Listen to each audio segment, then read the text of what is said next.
Russell viper সাপ চলে আসছে মাননীয় স্পিকার।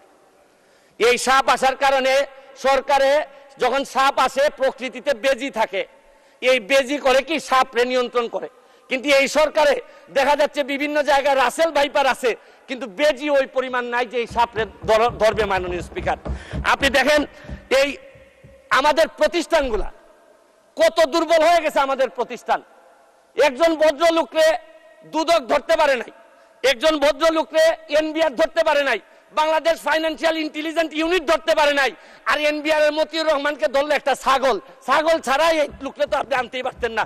ছাগল কাণ্ড হওয়ার কারণে আর ফেসবুক বাইরে 1 মিনিট বক্তব্য আপনার বরাবর অ্যাপ্লিকেশন আছে। আমি 247 ইনভোক করতেছি। এখানে 247 হচ্ছে কি আমার বিরুদ্ধে এখানে একজন মাননীয় সংসদ সদস্য আমার বিরুদ্ধে অভিযোগ দিয়েছেন। আমার আত্মপক্ষ সমর্থনের সুযোগ দেওয়ার জন্য, আমি সময় দেওয়ার জন্য আপনার কাছে